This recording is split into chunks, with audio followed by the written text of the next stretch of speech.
இன்னைக்கு லஞ்சுக்கு ஒரு சூப்பரான பச்சை பயிர் வச்சு ஒரு கடையில் ரெசிபி பார்க்கலாம். ரொம்ப சூப்பராக இருக்கும். டிஃபனுக்கும் லஞ்சுக்கு சூப்பராக இருக்கும். பச்சை பயிர் ஒரு 8 மணி நேரம் நல்லா ஊற வச்சு எடுத்துக்கோங்க. இப்போ இது குக்கரில் ஆட் பண்ணிவிட்டு இப்போ இது கூட பார்த்தீங்கன்னா ஒரு 3 பழுத்து தக்காளி ஆட் பண்ணிக்கிறேன்.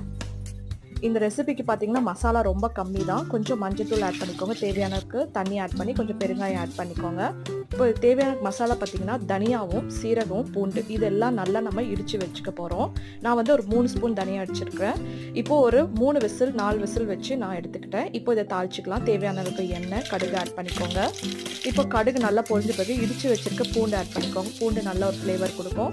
இப்போது நம்ம இடித்து வச்சுருக்கிற தனியாவும் சீரகமும் ஆட் பண்ணிக்கோங்க. சீரகம் வந்து ஒரு 2 ஸ்பூன் போதும், தனியா ஒரு 3 ஸ்பூனு.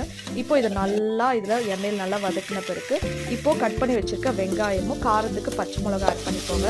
வெங்காயம் வந்து சின்ன வெங்காயம் ஆட் பண்ணி நல்லா இன்னும் டேஸ்ட்டாக இருக்கும். கண்டிப்பாக சின்ன வெங்காயம் ஆட் பண்ணிங்க. கொஞ்சம் தேவையான உப்பு ஆட் பண்ணிவிட்டு நல்லா இந்த அளவுக்கு நல்லா வதக்கி எடுத்துக்கோங்க.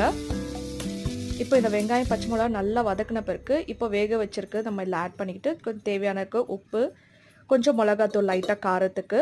இப்போ இது வந்து கொஞ்சம் தேவையான தண்ணி ஊற்றி நல்லா ஒரு 5 நிமிஷம் நல்லா ஹை ஃப்ளேமில் கொதிக்கணும். அதுக்கப்புறம் ஃபைனலாக நம்ம வந்து கொஞ்சம் கொத்தமல்லி ஆட் பண்ணிவிட்டு இது கடைஞ்சிக்கலாம். நீங்கள் அப்படியே கூட இது பண்ணலாம். கடைஞ்சி சாப்பிட்டீங்கன்னா ரொம்ப சூப்பராக இருக்கும். கண்டிப்பாக ட்ரை பண்ணி பாருங்கள். சப்பாத்திக்கு ரைஸ்க்கெலாம் செம்மையாக இருக்கும். இந்த வீடியோ பிடிச்சா லைக் பண்ணுங்கள். தேங்க்யூ.